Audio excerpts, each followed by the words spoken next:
Selamat datang kembali di Masapod, Marsapsa Podcast. Hari ini kita ketemu lagi di episode yang ke-6 dengan judul UMKM. Nah, kita hari ini akan membahas tentang apa itu UMKM, apa yang perlu dipahami oleh masyarakat luas tentang UMKM itu. Tapi sebelumnya, saya akan bawa kita ke dalam doa. Bapa di surga, pada hari ini kami akan berdiskusi dan berbincang tentang UMKM. Biar kiranya pembicaraan kami hari ini memberikan inspirasi dan juga memberikan edukasi yang lebih luas lagi kepada masyarakat umum, secara khusus juga jemaat-mu Tuhan dimanapun mereka berada. Hadirlah bersama kami dan temani kami untuk bincang-bincang kami di Marsapsa Podcast kali ini. Di dalam Yesus kami berdoa. Amin. Baik, saudara-saudara terkasih, Sobat Marsapsa Podcast, hari ini kita sudah kedatangan ada 3 bintang tamu ya Bang Raja ya. Saya ditemani host oleh Bang Raja. Jadi kami akan berdua akan membawa kita ke dalam diskusi tentang segala hal tentang UMKM. Nah, di sebelah kanan saya ada Bapak Hendra Saragi. Beliau adalah Kepala Bidang Biro Hukum Kementerian Koperasi dan UKM. Dan Bapak Hendra ini juga termasuk majelis di salah satu gereja GKPS di Jakarta ini. Dan kemudian di sebelah kanannya? Ya, kakak yang cantik ini namanya Kak Noni Borusilalahi. Oh, Borusilalahi. Iya. Bapak itu Marga Damanik ya Kak ya? Iya, berarti Nyonya Damanik Borusilalahi. Ya, kakak ini adalah salah satu yang aktif dalam bidang UMKM ini. Dan kita lihat di tengah-tengah ini hasil karya Kak Noni ya Bang ya? Oh iya, hasil karya ya. Nanti kita tanya Bang, ini apakah sudah termasuk UMKM kah atau belum gitu ya? Gitu ya, okay. Jadi kita jangan buat ini dulu ya. Nah, jangan-jangan nanti kata Bapak Hendra nanti, oh belum masuk UMKM itu gitu kan. Tapi ikuti terus ya teman-temannya. Nah selanjutnya Bang Raja, nah, kalau ini udah nggak asing lagi nih. Udah viral. Nama saya Pendeta Rolandi Hasudungan Situmorang. Iya, saya pendeta di GKPS. Terima kasih. Pendeta Rolandi Hasudungan. Nah yang belum tahu hanya itu ya Hasudungan. Bukan haji ya. Bukan haji.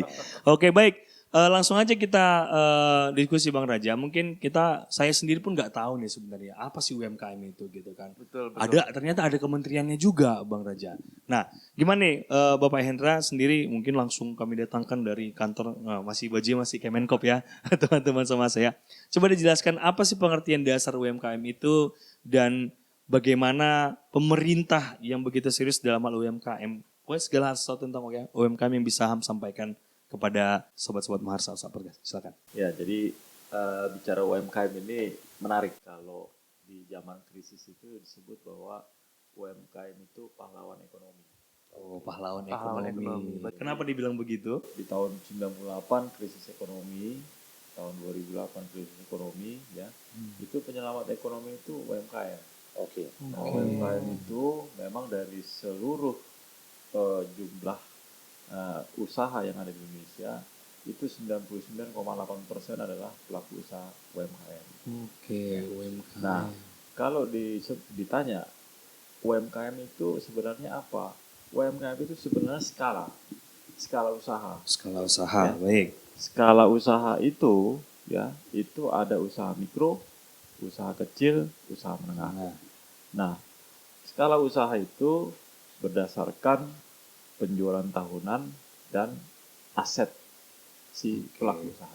Ini yang harus dipahami oleh kita semua. Nah kalau ditanya apakah Ito yang di sebelah ini pelaku UMKM?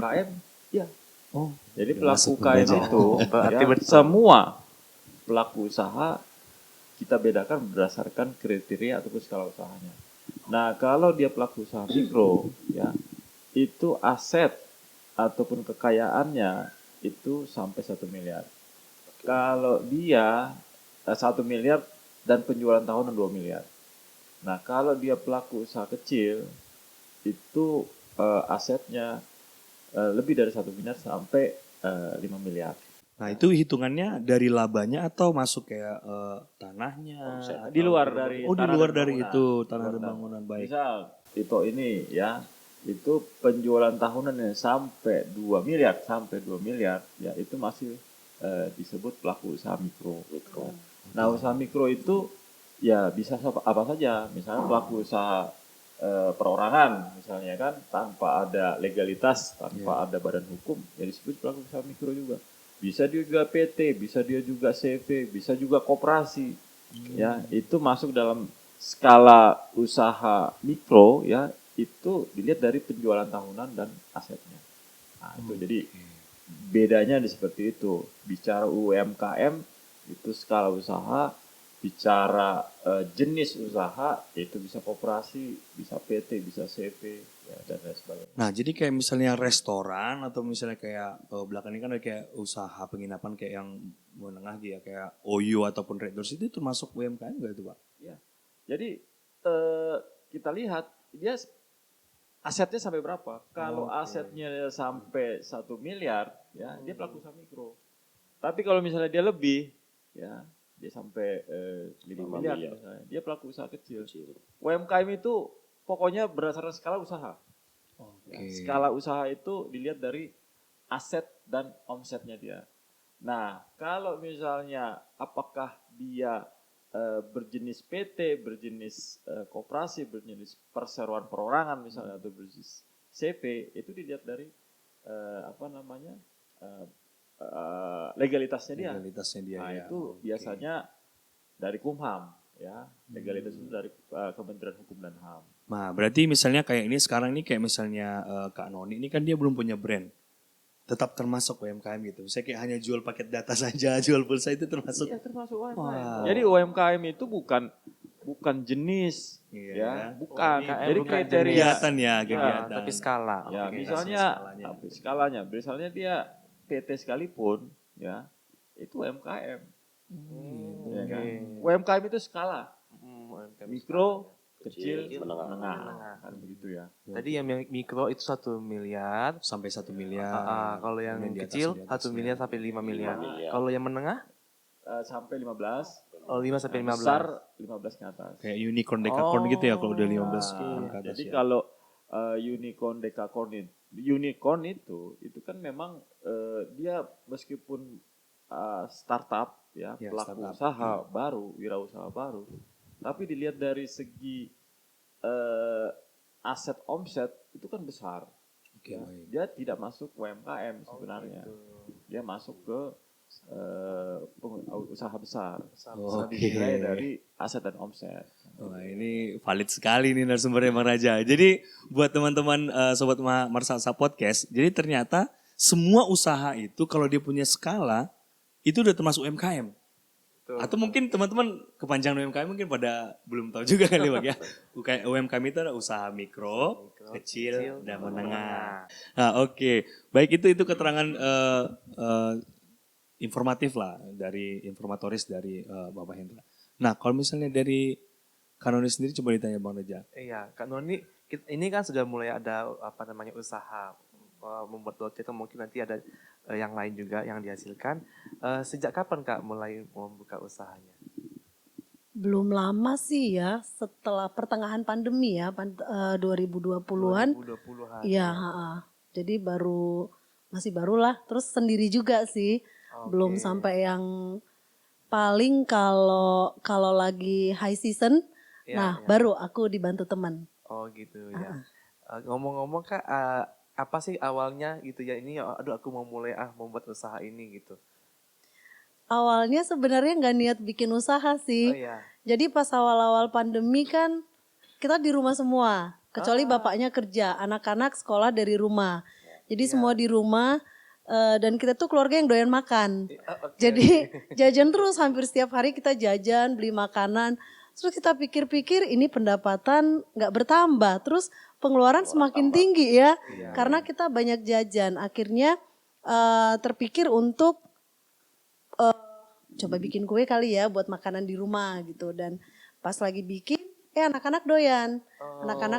Terus post di status, teman pesen. Nah terus dari mulut ke mulut, teman ke teman, aku bikin status ya berlanjut sampai sekarang. Oh gitu ya, menarik juga ya Bang Tim ya. Jadi dari awal ya untuk kebutuhan di rumah Tadi aja. lucunya Bang Raja, pas saya tanya, aku belum masuk UMKM kata ini. Tapi setelah keterangan dari Bapak Hendra tadi, ya semua usaha pokoknya yang ada skalanya itu termasuk UMKM. Gitu, kan. Walaupun itu dari WhatsApp atau dari dalam bentuk apapun itu media promonya. sosial yang ada ya, bisa disebut. Walaupun brandnya belum daftarkan ke Haki ya Bang ya. Pokoknya tetap aja itu UMKM gitu. Nah jadi kalau untuk skalanya gimana? Mungkin bisa di-spill kali gitu Kak dalam sebulan atau setahun apakah memang sampaikah semiliar gitu kan? Kayaknya belum sih. Jadi mungkin mini mikro kali ya. Enggak, Ada itu nggak kan mini dari mikro? sampai dengan. Sampai dengan ya. Karena memang karena kan tadi kan kalau mikro itu sekitar 1 M gitu ya. Oh, sampai dengan ya. Jadi tapi cukup kok, cukup untuk bantu-bantu di rumah, cukup untuk jajan, cukup Bukan untuk untuk lantai 2 rumah gitu ya. cukup untuk beli tanah Cukup loh.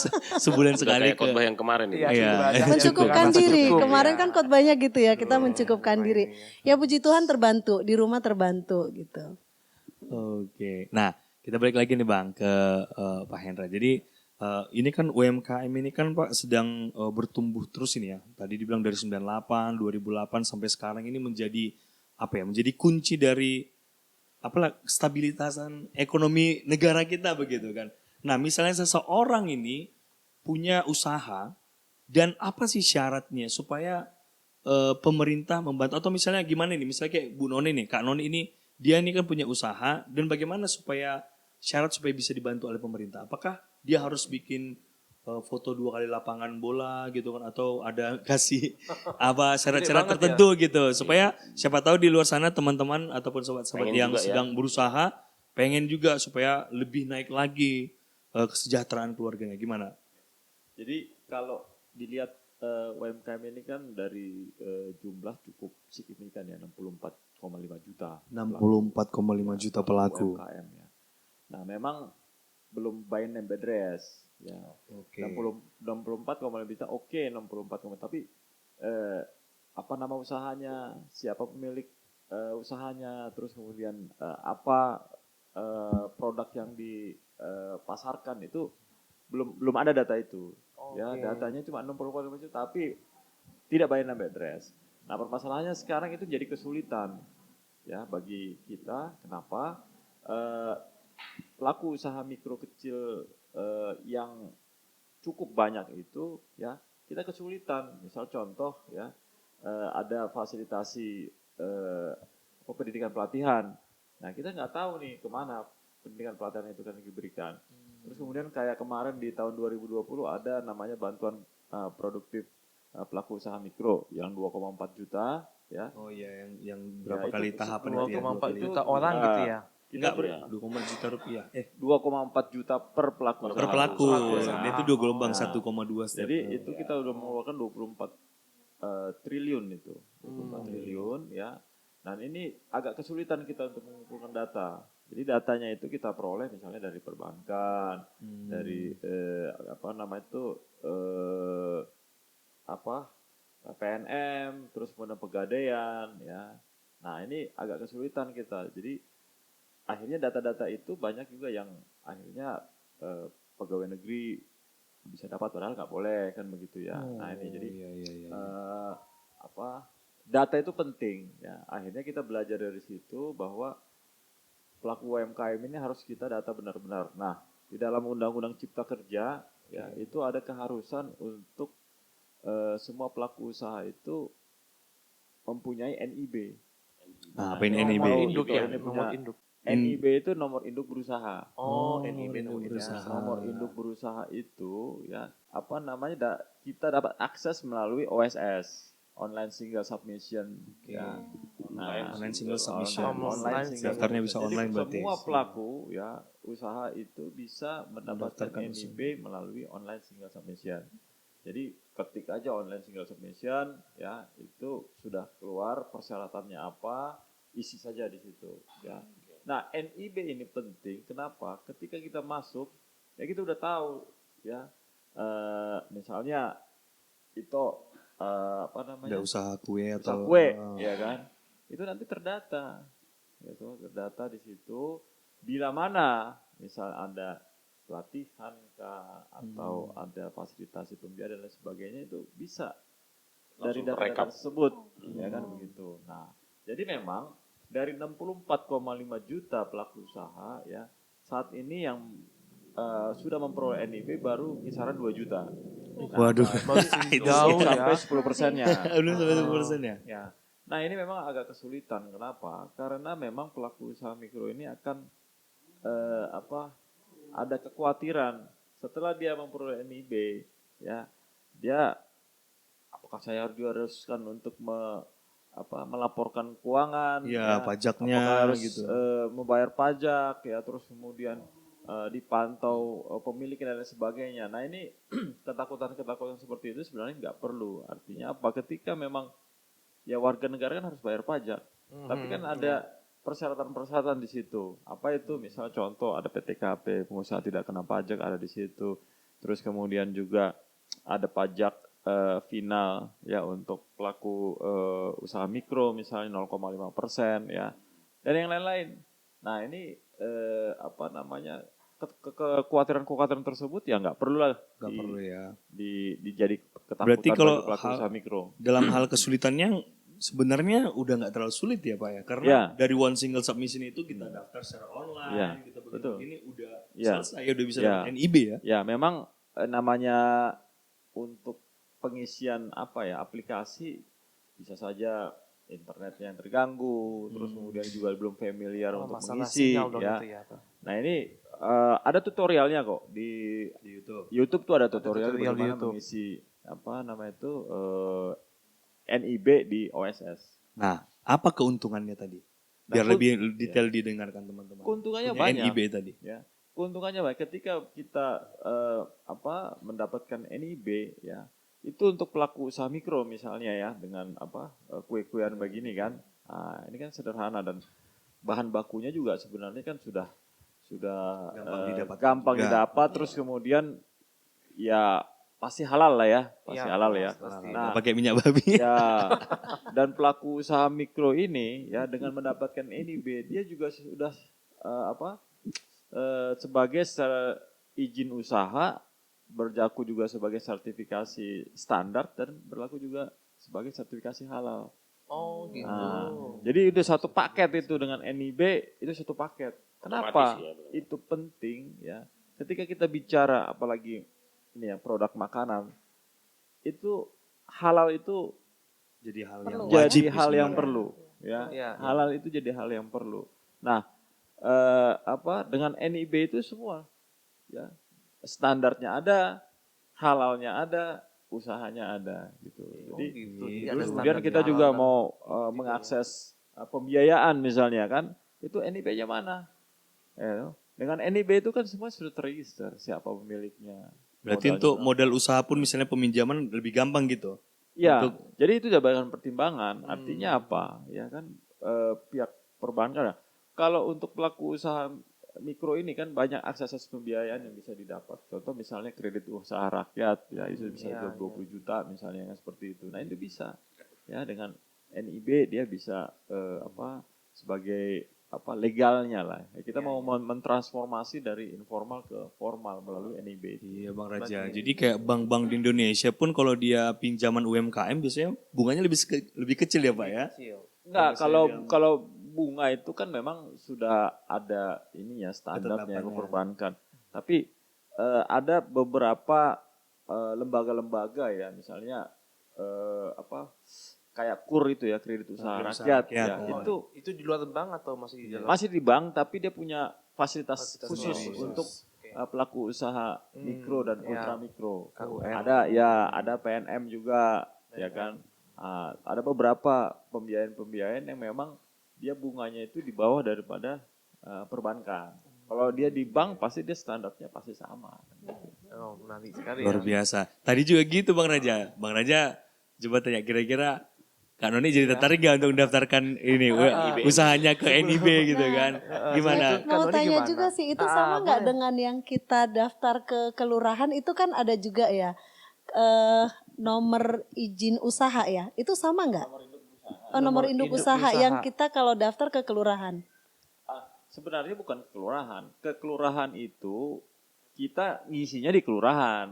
Oh. Nah, itu kan perpanjangan gimana aja tangan mau di aja. rumah, Kelurahan mau membantu. datanya langsung Sama masuk. ya, sama Sama, dengan sama. kita isi sendiri ya. Iya, bisa sendiri kalau kelurahan mungkin memfasilitasi, Iya, mendampingi, ya kan. Nah, itu proaktif, ya. Oke, semua pelaku usaha di kelurahannya, kita daftar NIB ya, persyaratannya apa segala macam, dia mendampingi. Ya, siapa tahu dengan Nah, OSS udah. tadi Ya. rumit kan? Biar Ya, datang udah aja langsung. ada itu Iya. NIB-nya. Tadi sudah Kebetulan daftar. kan kita ada bengkel las juga. Jadi bukan yang ini Oke, sih gitu. ya. Nah, bengkel las itu kita di kelurahan didata memang. NIB-nya tadi tuh. Iya gitu. Jadi ada surat keterangan usaha ya, surat Ya, keterangan ya, usaha SKU, dari kelurahan. SKU, ya. Iya, seperti itu.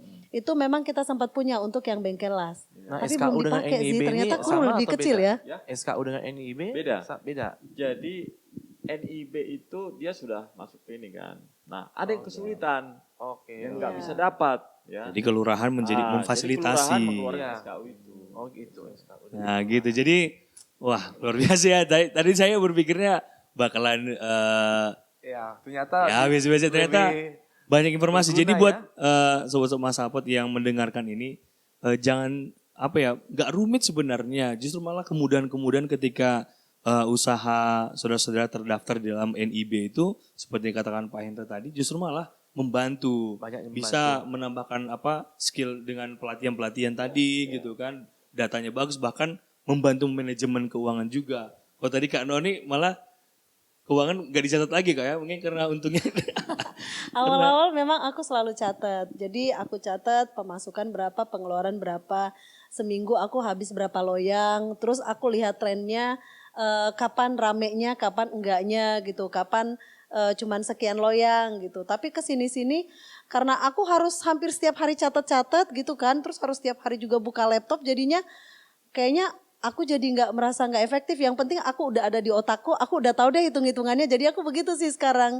Nah Gitu. itu tantangannya juga tuh Pak Hendra. Karena menurut saya begini, 200 juta lebih penduduk di Indonesia itu, 64,5 juta itu data yang sangat sedikit sekali sebenarnya. Bahkan yang udah terdaftar di OSS hanya sekitar 2 juta.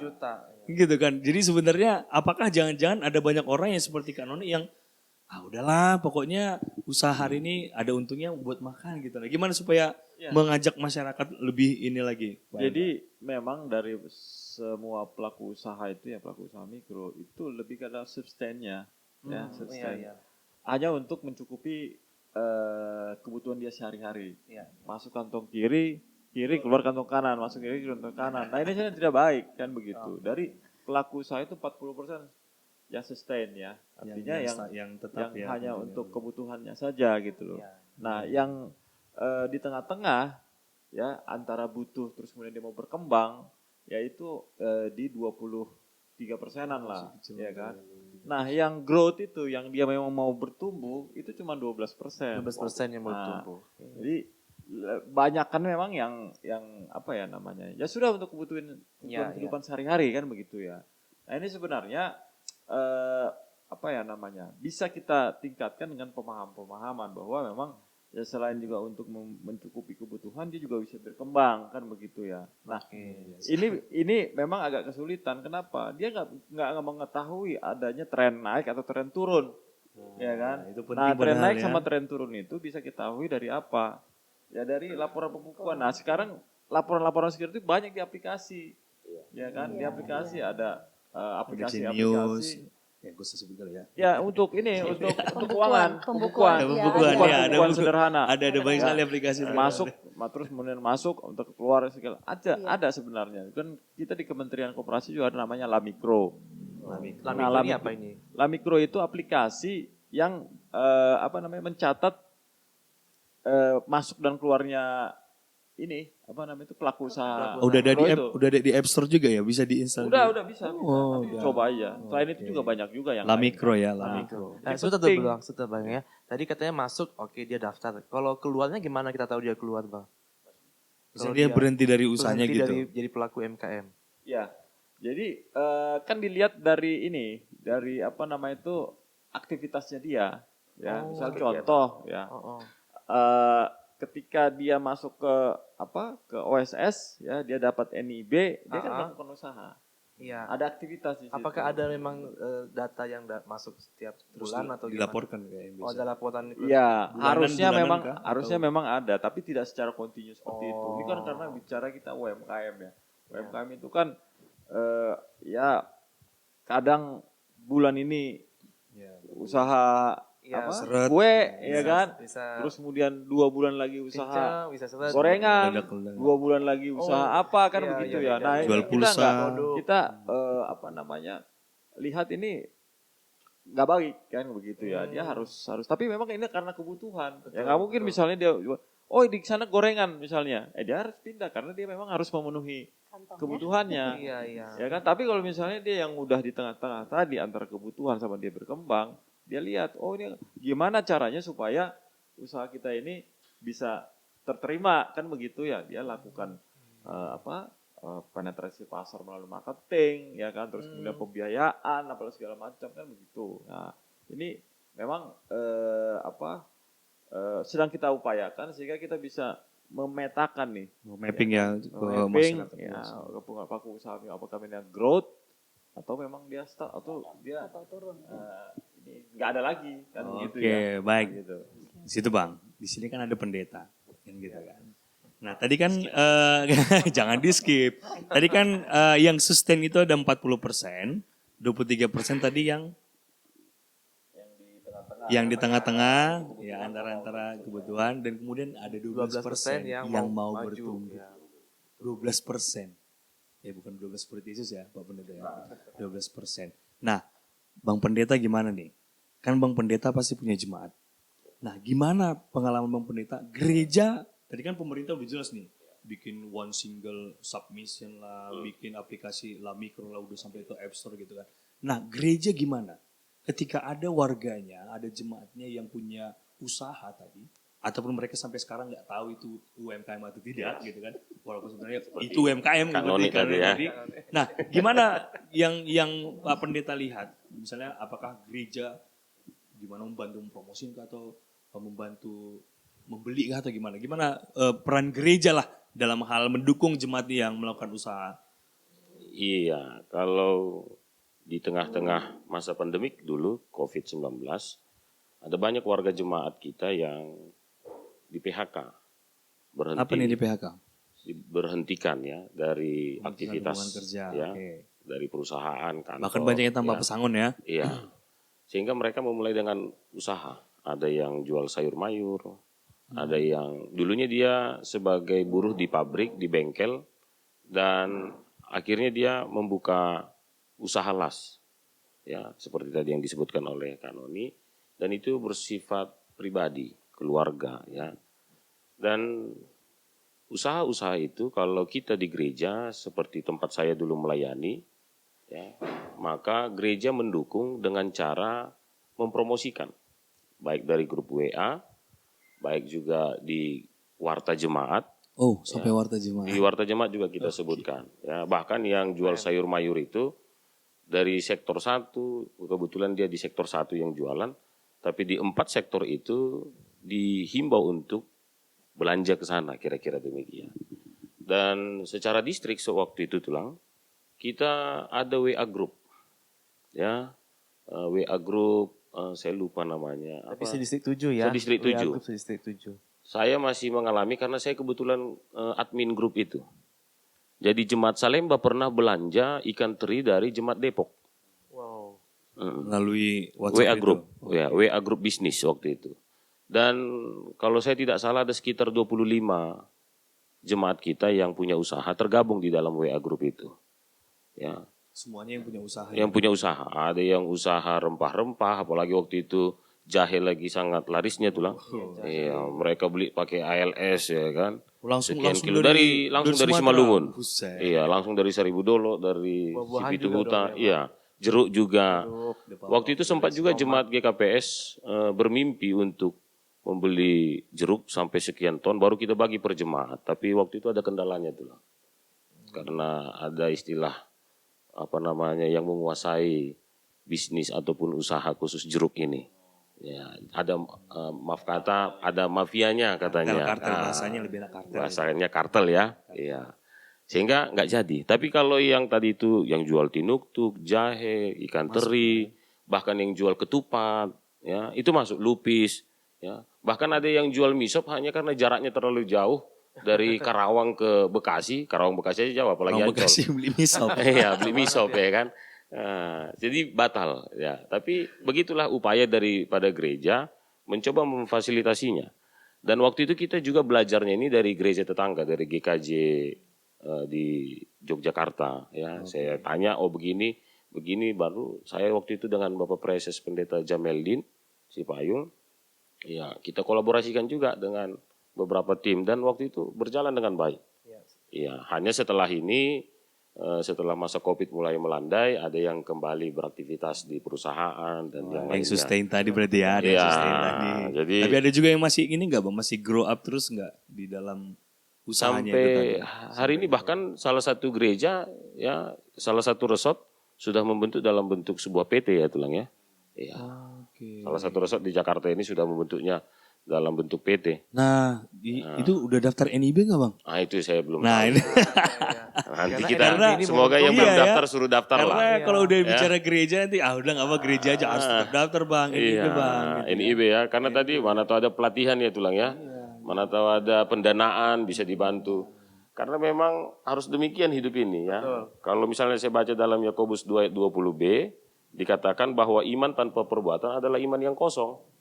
Jadi tidak cukup hanya dengan berdoa, bernyanyi, puji Tuhan, tiap hari ke gereja lebih-lebih dari pendeta, gitu kan. Tapi tidak berusaha juga. Ya Bang, sama kayak itu yang disalahartikan kan, burung saja tidak menabur tapi bisa panen gitu kan. Tapi ya dia nggak mungkin Terbang datang, juga. nggak mungkin datang ke sarangnya, harus terbang juga Terbang burungnya. juga, iya. Gitu. Jadi pelaku UMKM juga sama seperti itu ya Bang ya. Iya, pelaku UMKM berarti harus didaftar juga NIB. Ya harus data NIB-nya juga. Bang, Jadi, ini mungkin ada yang dari mau Bang saya Hendra tambahkan. ada yang mau oke tambahkan. ya. Ada yang mau saya tambahkan. Saya sepakat ya bahwa meskipun kita berjemaat, tapi kita juga jangan melupakan kebutuhan-kebutuhan yang memang harus dipenuhi oleh Betul. jemaat kan begitu Iya. ya. Nah, ini udah kita lakukan di Resort Cikoko. Ya. Oke. Kita udah membentuk koperasi. Nah, koperasinya Riyahta Sejahtera Bersama. Riyahta Riyahta Sejahtera Bersama. Ini Bersama, oke. sekalian Nanti ada di subscription Tingkat ya. resort atau jemaat itu Riyahta ya, Bang? Sejahtera Bersama. Satu resort. Sudah disahkan Kumham dan Sudah ada NIB. Udah ada NIB-nya. Nah, NIB-nya baru mau kita urus. Oh, baru mau diurus. Masih baru. Dan itu udah dirilis waktu itu di Olop-Olop Oh, Resort. kalau Oh, resort. tahun ini. Ini kemarin Oh, kemarin. 4 September 2022. Ya. Nah, ini memang kita jadikan memberdayakan ekonomi jemaat. Oke, baik. Ya, misal contoh ada yang punya Usaha jualan, tadi ya kebutuhan-kebutuhan pokok, ya sudah, siapa yang mau beli, kita mengagregator koperasi. Nah, kita juga rencana mau bekerjasama dengan Bulog, bekerjasama dengan perusahaan minyak ya, kita beli berapa ton misalnya, ya dengan kuantiti yang besar kan pasti harganya juga bisa lebih murah. minim, ya kan. Dan dijual pun harganya Kita, bisa lebih murah. salurkan ke masing-masing jemaat. Ya. Kira-kira seperti itu sehingga ada manfaatnya juga. Nanti SHU-nya, sisa usaha bisa dinikmati juga oleh semua jemaat. SHU akhir tahun ya. Akhir tahun. Nah, kira-kira seperti itu. Tambah-tambahannya. Oke. Sekarang kita masuk ke ini Bang Raja. Ketika seseorang kan memulai usaha tadi kan karena ada landasannya. Mungkin karena di PHK tadi kata Bang Pendeta. Ada karena memang pengen lebih sejahtera lagi. Kayak tadi koperasi tadi kan di atas sejahtera itu kan supaya masyarakatnya jemaatnya lebih sejahtera lagi. Nah, kita tanya nih Kak Noni. Kak Noni kan udah 2 tahun ya udah mulai UMKM. Nah, apa sih yang menjadi kendalanya? Apa sih yang menjadi hal apa ya? Yang aral melintangnya lah bahasanya gitu ya dalam hal memulai ataupun bertahan selama 2 tahun itu bukan hal yang mudah ya. Supaya teman-teman kita yang melihat podcast ini juga bisa belajar Iya, ya dari pengalaman kakak juga. Masalah strugglingnya gimana. Karena nanti pasti dari Pak Hendra juga pasti cerita. Orang yang UMKM bertahan 2 tahun itu adalah waktu yang cukup lama kan gitu. Gimana Kak Noni? Apa ya? Paling kalau kayak aku sampai pernah pengen bikin itu cari orang untuk jadi kurir. Oh, Karena kan aku kan kirim makanan ini kan kadang keluar Tangerang. Nah, jadi itu jadi satu kendala, aku harus kirim pakai ojek online. Oh, berarti kendala di transportasinya Transportasi, Ekstra. kemudian ya kalau setempat aku tuh ngerjainnya kan masih di dapurku ya buat aku masak gitu. Jadi kadang ya agak repot juga Karena namanya kita kalau kayak di rumah kecil, dapur kita kecil, jadi di situ semuanya, di situ kita masak, di situ kita bikin kue. Kadang-kadang anak, "Ma, ini baunya sebenarnya bau apa ya? Bau brownies atau bau arsik nih?" Nah, kadang Jangan seperti itu. sarapannya makan siang makan pagi brownies ya. Kalau gitu saya coba dulu bawa apa ini? Diabetes, kok. Bau diabetes. brownies ya. Nah, jadi kendalanya seperti itu. Sambil makan boleh Silakan, ya? silakan. Ya, silakan. Sambil Oh, begitu ya. dicicipin. Nah, kalau dari Pak Indra sendiri pengalaman ini kan udah berapa tahun nih di koperasi dan juga UMKM gitu kan. Apa yang menjadi kendala masyarakat kita sebenarnya gitu? Kenapa ada orang yang nggak sustain, yang hanya sustain, ada orang yang hanya tadi 23% tadi hanya kadang ada yang bertahan, ada yang enggak dan hanya 12%. Apa itu sebenarnya yang menjadi permasalahan mereka? Atau karena keributan pemerintah bukan? Syaratnya rumit. Karena kan kita mikir gini, saya mau makan nih, mau maju, tapi kalau harus bayar pajak lagi ngurus ini, udahlah nggak usah lah. Paling juga ini nggak bertahan lama, rupanya bertahan lama jadi besar dan setelah besar malah jadi saingannya malah lawannya jadi pemerintah itu sendiri gitu kan. Gimana? Jadi gini, mayoritas pelaku usaha mikro kecil itu by accident. Nggak ada by design tuh nggak ada. Enggak ya, jarang. UBA. Usaha by accident. Usaha By accident. accident. Apa contoh ya? Misal di PHK, bikin usaha. Terus kemudian ya suaminya kerja mungkin kurang penghasilan ya. Anaknya 17 gitu ya. Meningkatkannya Ya, gitu kan ya. begitu ya. Anaknya 17 jadi. Padi doanya. Jadi itu by accident. By accident, ya. Nggak ada jarang yang by By design, design. Nah, apa yang disebut by design? Nah, yang disebut by design adalah ketika dia berdiri, dia sudah punya bisnis planning. Ya udah mapping lah, udah tahu dia ya kan? tahap-tahap selanjutnya Nah, gitu. misal contoh dia berdiri, ya itu bisnis plan ada. Setahun pertama apa dia untuk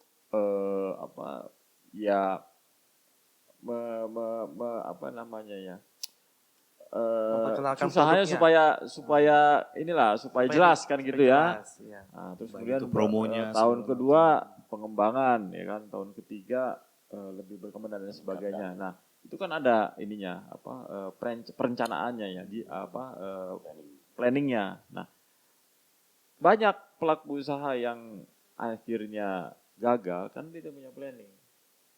Gitu. Pokoknya usaha. Pokoknya jalan aja ya kan. Ya buka Ternyata toko misalnya, kopi sebulan tutup. Betul, ya, Modalnya rupanya besar. itu tidak yang diharapkan oleh masyarakat misalnya ya. Nah, terus kemudian pensuplainya juga sudah banyak ya sehingga dia juga kalah dengan yang lain. Kira-kira seperti itu. Nah, memang ada juga yang by accident itu berhasil. Berarti Ya, ya. ada juga yang by ada accident itu ada berhasil. posibilitasnya Kenapa? juga ya. Usaha berhasil. yang dia lakukan ya itu usaha yang memang dibutuhkan oleh masyarakat, yang dibutuhkan oleh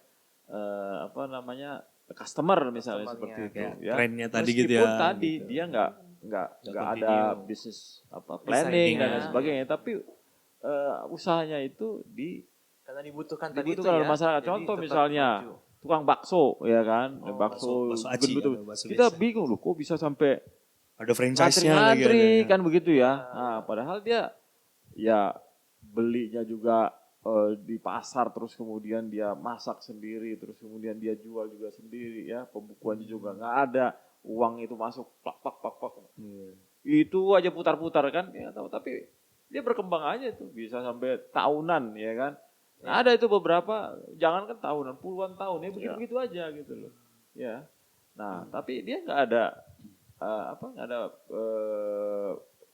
perkembangan, nggak tambah tempat dengan tambah enggak di situ aja, karena memang kebutuhannya ya cuma di situ ya. Jadi bisa Sebenarnya bertahan, bisa lebih meningkat lagi ya. bisa gitu. Jadi keuntungannya nih mungkin dia alihkan misalnya beli sawah di kampung, investasi di rumah, kan gitu. di apa. Nah sekarang kan kita harus lihat nih dia mau ngapain nih usaha nih, ya kan, mencukupi kebutuhannya, terus kemudian dia oper lagi keuntungannya untuk aset dia misalnya ya. Iya, Nah, itu ada juga, ada yang memang nggak diapa-apain ya, datang Pokoknya rame. gitu. Datang, kembangin lagi, datang. Ada juga yang seperti itu. Nah ini kita harus lihat itu apa yang namanya maunya si pelaku usaha ini apa kan begitu. Apakah dia memang mengembangkan ataukah memang cukup sampai di situ? Banyak contoh-contoh ada beberapa nggak bisa disamakan. Oh kenapa dia ada di situ aja? Kita nggak tahu. Siapa tahu di kampungnya dia punya sawah berhektar-hektar kita nggak tahu kan. Yang kayak dulu kasus tukang tambal ban ya kan rumahnya tingkat 3 gitu kan. Padahal di situ tukang tambal ban. Seni apa namanya pemerhati UMKM ini banyak kan. Banyak gitu ya. Kita melihat memang mau apa dia. Apakah memang mau mengembangkan usaha ataukah memang dia oke cukup usaha tapi saya bisa yang lain-lain saya punya. Kira-kira seperti itu. Nah, ini seperti misalnya Kak Noni ya. Kak Noni ini dengan usaha untuk kue ini apakah ada pekerjaan lain Kak? Aku kan basicnya guru ya. Guru. Aku basicnya ngajar. Iya. Terus karena aku pas udah resign, aku nggak ada kerjaan. Oke. Aku ngelesin juga sih sekarang. Oh, iya, Aku iya. tetap ngelesin, ngurus anak-anak sama ngerjain ini. Iya, nah menarik ini Bang Rin. Meles buat pendidikan, pengajaran itu kan misalnya itu produk juga sebetulnya ya. Produk untuk ide atau misalnya produk digital itu ada nggak yang masuk kepada UMKM juga Bang Hendra? Apakah UMKM itu hanya produk yang bisa kelihatan Barang. jelas Barang. gitu? Jasa, atau jasa. Ya. atau Kalau bisa, ngajar kan jasa bisa ya. berupa Digital jasa gitu. atau mungkin digital gitu Ya gimana? semua. Udah masuk kan ya sekarang UMKM ya? itu sekali lagi saya Skala lagi ya. sampaikan skala. Skala. Skala usaha itu ya dia hanya dibatasi aset dan omset. Ya Oh, kan? gitu. Apapun mau dia jasa, mau dia ngajar, mau dia apa segala macam itu kan Baik, hanya saya- produk dan Iya, jasa. diperjelas lagi nih. Misalnya Kak Noni ini mengajar ada les di, gitu. buka les, Les digital. ada di satu tempat jelas dan dia buka les ada pendaftarannya, ada anak-anaknya, angkanya. Iya. Bisa masuk ke UMKM juga. UMKM itu kan skala pokoknya. Kan misal dia Ilmu baru nih. les itu kan, Iya. dia kan ada wadah. Iya. Wadahnya apa? Dia nggak Omset mungkin juga. apa namanya itu seenaknya begitu enggak kan pasti ada satu lembaga yang menilai. Oh. Pasti dong. Loh, materi yang disampaikan itu sesuai dengan standar nggak? Jangan sampai nanti misalnya dia bikin les tapi nggak standar kan begitu ya. Oke. Kalau wadah, Ada tapi kalau standarnya. privat lain soal ya.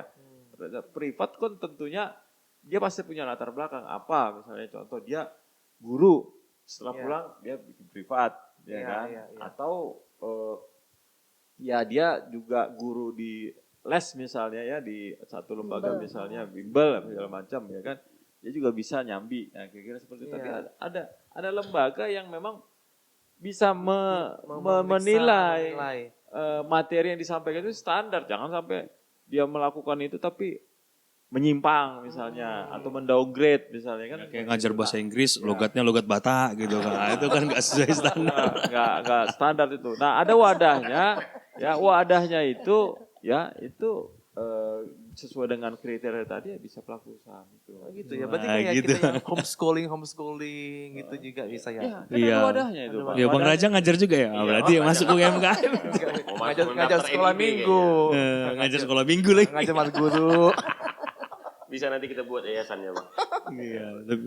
Nah itu menarik. Jadi ini udah nggak terasa Bang, udah mau 1 jam kita gitu kan. Jadi buat sobat Marsasa Podcast itu yang berdaging ya sih kalau bahasa anak muda sekarang ya. Bahasanya berisi banget tuh. Segala usaha pokoknya tadi bicara tentang skala itu udah termasuk UMKM gitu ya. Jadi buat semua masyarakat mungkin yang menonton ini nggak usah khawatir lah ya. Sehingga kalau misalnya usahanya benar-benar mau terus bertumbuh, ya tetap berdoa dulu pertama ya Pak Pendeta ya. Labora. Labora. Oh, udah sampai ke sini nanti penutupnya Bang. Belum. Udah belum ya. Belum. Tadi seperti iman tanpa perbuatan dan kemudian ada pemerintah yang sudah menggampangkan semua ya. Menyederhanakan semua, nggak terlalu ribet segala Memfasilitasi. halnya. Tapi yang jelas tadi sudah ada dari Kak Noni sebagai pelaku usaha, sudah bercerita tentang pengalaman dia sebagai pelakunya dan juga dari Pak Hendra yang dari Kementerian Koperasi dan UKM sudah menjelaskan walaupun bukan pelaku juga nggak Pak Hendra? Pelaku UMKM juga nggak? Pelaku tapi tidak official. Tapi tidak official. Oke. Nah, jadi itu adalah tadi ada cerita tentang membuat koperasi, sudah bahkan di gereja Bang Rolandi ada udah bentuk PT. Nanti didata dulu ya apakah udah daftar NIB ya. Nanti kita ngomong-ngomong rupanya gereja nggak mendaftarkan NIB kan gitu kan. Nah, jadi sekarang kita masuk kepada closing statement ya. Jadi buat mungkin Pak Pendeta bisa ngasih dari Pak Pendeta dulu ya, atau Dari pelaku apa dulu? dari pelaku dulu, baru dari pihak pemerintah dulu, Iya. baru Ya, dari mungkin pihak Ditutup Tuhan. dalam doa. Mungkin kakak mau ngasih Ya, semangat, jadi semangat juga sama ngasih semangat kepada teman-teman yang menonton acara kita hari ini. Kasih semangat buat semua pelaku-pelaku UMKM yang di seluruh dunia ini lah. Karena YouTube kan platformnya udah Dunia. sampai ke dunia ya. Nanti subtitlenya kita buat nanti. Oke, ya terima kasih. Ya benar sih, tapi intinya memang kita senang dulu dengan yang kita kerjakan. Senang dulu. Jadi dulu aku waktu bikin kue nggak seneng, bantah terus. Katanya buat lempar anjing juga bisa gitu ya, saking kerasnya. Tapi karena aku udah seneng sekarang bikin 50 loyang sehari juga kayaknya enteng banget, enak Wih, banget. 50 loyang. Enjoy banget, jadi karena Luar biasa. kita senang. Terus yang kedua kalau memang kita punya usaha, kita konsisten. Jadi kalau memang resepnya sudah itu, walaupun materialnya mahal, ya kita harus tetap konsisten di situ. Jangan karena misalnya telurnya 6, terus kita kurangin jadi 5, karena harga-harganya naik. Tapi enggak, kita konsisten. Terus yang berikutnya adalah kita bangun relasi. Terus terang teman-teman yang pesen kue ke aku itu teman kuliah ada, teman kos waktu gadis ada, teman sekampung ada, teman yang ketemu baru sekalipun waktu kita daftarin anak terus kita tukeran nomor ada gitu. Jadi memang kita perlu untuk membangun relasi yang baik tentunya. Jadi dari relasi itu bisa juga jadi mereka bisa jadi marketer kita. Jadi bisa dari mulut ke mulut. Jadi ya itu sih pokoknya kita semangat, kita tetap konsisten dan pastinya berdoa. Amin. Dan punya planning. Dan sekarang saya memang sudah punya planning juga sih ke depan. Jadi Maju, kalau maju. memang Makin tadinya semangat berarti ya. tadinya usahanya memang by accident. Sekarang saya punya planning ya mudah-mudahan yang sedang kami rencanakan, yang sedang kami bangun mudah-mudahan jadi. Amin. Itu dari Konsisten aku. dan relasi. Dan Oke. enjoy juga. Dan enjoy juga. Nah, oke. Sekarang dari Bapak dari Kemenkop langsung nih ya. Ini bukan kaleng-kaleng ini. Ya kan? Silakan Pak Hendra untuk memberikan semangatnya kepada pelaku-pelaku. Ya, baik. Jadi begini, ini gugahan juga bagi anak-anak muda ya. Jadi kalau setiap tahun itu ada penambahan angkatan kerja itu kira-kira 1,5 sampai 2 juta. 1,5 sampai 2 juta Ya. pelaku usaha. Oke. Nah, ini tidak terserap. Ya, sedangkan kesempatan kerja itu kurang dari itu. Oke. Ya. Nah, ini kan menjadi beban sosial kalau kita tidak sikapi dengan bijak. Ya. Nah, kita lihat ya jumlah wirausaha di Indonesia itu hanya 3,49%. Itu Oke. jauh dari Singapura, jauh dari Malaysia, jauh dari beberapa negara-negara berkembang ya ASEAN sekarang saja ya. ya. Ketinggalan. Nah, kita mau di 2024 itu ada peningkatan menjadi 3,9%. Oke. Ya, dari jumlah penduduk Dari ya. 3,4. Nah, itu kan kita bisa lihat. Nah, itu kenaikan hanya 3,4 sampai 3,95, 0,5% itu cukup signifikan untuk mengantisipasi beban sosial tadi ya dari anak-anak Anak muda kuliah yang yang sudah berusaha. selesai kuliah ya. Nah, ini kalau misalnya tidak didorong mereka untuk menjadi entrepreneur, jadi wirausaha pemula misalnya, ini akan jadi beban pemerintah. Nah, jadi kami menghimbau kepada anak-anak muda ya untuk mau berinovasi, jangan takut untuk berwirausaha. Silakan ya, hobi apa saja itu bisa dilakukan usaha ya. Mau dia hobi gamer itu sekarang ekonomi kreatif. Serius? Mancing juga bisa, mancing bisa, mancing. Gamers Mancing juga bisa. Mancing Ya, bisa. Mancing bisa juga bikin bisa. usaha Asal jangan mancing. mancing keributan lah. Ayo teman-teman. Terus kemudian bisa bikin skate baju Sketsa, misalnya Ya. bisa. Sablon Ya, baju. itu namanya ekonomi kreatif, bisa diberdayakan. Dan juga bila mana memang ada kita punya haki, kita punya merek dan lain sebagainya. Brand. Kita mau maju, misalnya ini juga bisa dijadikan merek ini kan. Ini Merek merek apa apa kan tadi? begitu ya. Katagi. Katagi Kitchen. Katagi, ya. Katagi. Nah, kalau itu mau minjam kredit di perbankan, ya merek itu bisa dijadikan jaminan kredit. Oh, ya. bisa jadi jaminan Jaminan kredit. ya. Nah ini, jadi tidak harus tanah, tidak harus bangunan, tidak harus rumah, apa segala macam. Merek itu bisa jadi Luar biasa. jaminan. Ya. Nah ini jadi jangan khawatir, jangan takut untuk berwirausaha, Berwirausaha. menjadi entrepreneur, ya. Karena ya seni entrepreneur itu menarik, ya. Nah, usaha apa saja, hobi-hobi itu bisa jadikan cuan lah. Jadi cuan ya, cuan. Cuan. Iya. Jadi lebih bagus menciptakan lapangan pekerja berarti ya, lebih luas lagi kan gitu. Nah, terakhir nih.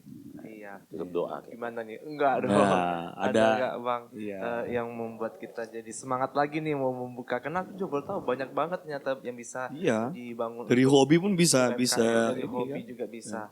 Gimana nih Bang? Kalau dari segi kita. Saya hanya mau baca dulu ayat 3 ayat ya, dari Amsal 6 ayat 4 sampai dengan ayat 6. Ya, demikian dikatakan. Janganlah membiarkan matamu tidur dan kelopak matamu mengantuk. Lepaskanlah dirimu seperti kijang daripada tangkapan, seperti burung daripada tangan pemikat. Hai pemalas, pergilah kepada semut, perhatikanlah lakunya dan jadilah bijak. Saya tadi terinspirasi seperti yang dikatakan oleh Kak Noni, selain buat kue, buka ngajar les, ngurus anak, ya, dan juga ngurusin dapur, ya. Dan itu menjadi sebuah spirit yang luar biasa. Sehingga kita setiap pribadi yang sudah Tuhan kasih waktu, Tuhan kasih kesehatan, maka kita harus melipat kali gandakan itu talenta, berkat, kasih karunia Tuhan di dalam kehidupan kita. Tidak kita biarkan saja tidur. Tidak jalan di tempat. Tidak jalan di tempat. Tadi sudah dikatakan oleh Bapak Hendra Saragi, bahasa pemerintah juga memfasilitasi kita hari ini. Jadi tidak ada alasan untuk bersungut-sungut, tidak ada alasan Menyalahkan untuk keadaan. menyalahkan keadaan. Kenapa aku harus lahir dari keluarga ini? Kenapa aku harus berada dalam lingkungan seperti ini? Ya, dan menyalahkan masa lalu itu nggak boleh.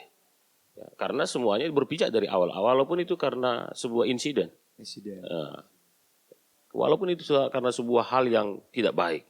Kita di PHK, perusahaan kita tutup. Beberapa bulan yang lalu ada jemaat kita yang di PHK dari sebuah perusahaan yang besar karena ada pengurangan pegawai, ya, dari sebuah kegiatan ekonomi kreatif, ya. Tapi dia juga akhirnya membuka usaha, dia kembali dan bertani, dan hari ini sudah panen jagung. Berarti move on juga ya Bang? Ya harus move on. Pokoknya jangan akhirnya hanya mau menyalahkan, bersungut-sungut. Kita harus bangkit. Jangan tertidur katanya. Janganlah membiarkan matamu tertidur. Matamu tidur dan kelopak matamu mengantuk. Keren. Ya, kita harus berusaha. Jadi saya hanya mau mengajak kita. Tadi disebutkan mendaftar apa tadi tulang? NIB ya. Dan haki tadi kita harus punya merek. Dan kita harus berjuang terus karena sedemikian banyak cara yang diberikan oleh Tuhan bagi kita untuk bisa terus maju. Mungkin itu yang bisa saya sampaikan sebagai closing statement, Bang. Oke, baik. Terima kasih kami ucapkan untuk Bapak Hendra dari Kemenkop dan juga Kak Noni jadi pelaku usaha. Dan dari Pak Pendeta yang mendoakan semua pelaku-pelaku usaha Amin. di jemaat kita. Dan semoga gereja juga ya berperan aktif untuk mendorong jemaatnya supaya untuk anak-anak muda berwirausaha, untuk yang sedang memulai usahanya, ya gereja harus bisa memfasilitasi, membantu mereka mendapatkan informasi, memberikan semangat kepada, atau mungkin gereja juga bisa ngasih pelatihan kan gitu kan. Boleh. Bisa. Kerjasama nanti. Kerjasama nanti kan. Jadi sampai ketemu, terima kasih buat teman-teman yang sudah menonton Masapot episode ke-6 hari ini tentang UMKM. Kalau misalnya menarik nanti bisa ada part 2 kali ya kalau rame. Jadi selamat berusaha teman-teman dan sampai jumpa di episode selanjutnya. Dan silakan Bang Raja. Oke, baik. Teman-teman semuanya tetap semangat ya untuk memulai dan juga meneruskan, memajukan usahanya. Untuk menutup podcast kita hari ini, mari kita bersatu dalam doa. Kita berdoa. Kami bersyukur ya Tuhan untuk podcast hari ini kami bisa mengikuti dan melaksanakannya. Dan biarlah apa yang kami diskusikan boleh menjadi inspirasi semangat untuk seluruh yang mendengarkan dan mengikuti dan menonton acara Masapot ini. Sehingga kami semuanya bisa mencintai talenta yang sudah Tuhan berikan kepada kami. Kami juga bisa menumbuhkan, memajukan, meningkatkan, dan mendayagunakan segala potensi, segala talenta yang ada dalam diri kami. Kami boleh juga meningkatkan kerjasama kami Tuhan untuk bisa menjadi pelaku-pelaku UMKM dan juga berwira swasta, membuka lowongan-lowongan pekerjaan. Kami bisa menjadi orang-orang yang berdaya guna untuk diri, keluarga, gereja, bahkan juga masyarakat kami. Terima kasih Bapak, berkati juga Tuhan Kementerian untuk UMKM ini Bapak, supaya juga semakin mendukung para pelaku UMKM dan juga seluruh pelaku UMKM yang mengikuti podcast ini Tuhan, biarlah kiranya juga terberkati. Terima kasih Bapa, dalam nama anak-Mu Tuhan Yesus kami berdoa dan mengucap syukur. Amin.